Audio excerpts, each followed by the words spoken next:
સુરતમાં કન્ટેનર પલટી જતા અકસ્માત સર્જાયો. કિમ વિસ્તારમાં સ્ટેટ હાઈવેની ખુલ્લી ગટરમાં કન્ટેનર પલટ્યું. ઘટનામાં સદનસીબે કન્ટેનર ચાલક અને ક્લીનરનો આબાદ બચાવ થયો. કિમ ઓલપાડ સ્ટેટ હાઈવે પર અકસ્માત સર્જાયો. એસપી સેન્ટર પર રખડતા ઢોર, લારી ગલ્લાનું દબાણ અને ખુલ્લી ગટરો અકસ્માતોના કારણ બની રહ્યા છે. 3 કલાકમાં 4 અકસ્માત સર્જાતા લોકોમાં પણ એક ભયનો માહોલ ફેલાયો છે.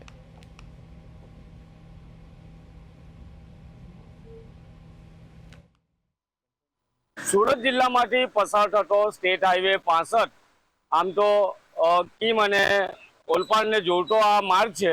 હજીરાને જોડતો માર્ગ છે. હજારો વાહનો આ રોડ પરથી પસાર થતા હોય છે, પરંતુ આ સ્ટેટ હાઈવે 65 અકસ્માત ઝોન બની ગયો છે.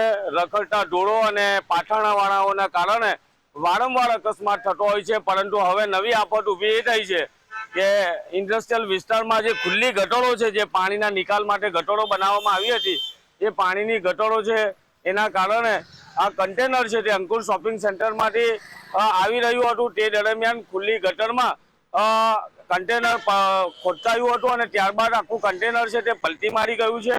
કન્ટેનર પલટી મારવાના કારણે ડ્રાઈવર અને ક્લીનર હતા તે ફસાયા હતા. જોકે મોડી રાતે ઘટના બની હતી. સ્થાનિકો જે પસાર થતા હતા તેઓએ સુરક્ષિત બહાર કાઢ્યા હતા, પરંતુ દ્રશ્યો જોઈ રહ્યા છો, અંકુર શોપિંગ સેન્ટર જીઆઈડીસી તરફ જવાનો રસ્તો છે અને આ રસ્તા પર 12 માસ પાણી ભરાયેલા હોય છે. પાણી ભરાવાના કારણે વારંવાર અકસ્માત સર્જાતો હોય છે અને ઇન્ડસ્ટ્રીયલમાં હેવી વાહનો જ્યારે જતા હોય છે માલ સામાન લઈને, અને એના કારણે કન્ટેનર છે, જ્યારે લોડેડ માલ છે તે ઉતારીને જ્યારે પલટ થતું હતું ત્યારે કન્ટેનર ગટરમાં પડ્યું છે. કારણ કે ડ્રાઈવરે સ્ટીયરિંગ પરથી કાબુ ગુમાવ્યો હતો, અંદાજ નહોતો આવ્યો, પાણી ભરાયેલા હતા અને એના કારણે ડ્રાઈવર થાપ ચૂકી જતા કન્ટેનર છે તે ગટરમાં ખાબકી ગયું છે. અડધું કન્ટેનર ગટરમાં છે અને અડધું કન્ટેનર સ્ટેટ હાઈવે પર છે, જેના કારણે છેલ્લા કેટલા કલાકોથી આ રોડ પર કન્ટેનર પડેલું હોવાના કારણે વાહન ચાલકો હેરાન પરેશાન થઈ રહ્યા છે. પરંતુ કિમ આ ઓલપાડ છે સ્ટેટ હાઈવે, તો એ અકસ્માત ઝોન બની ગયો છે. ગઈકાલે 4 કલાકમાં 3 અકસ્માત થયા હતા.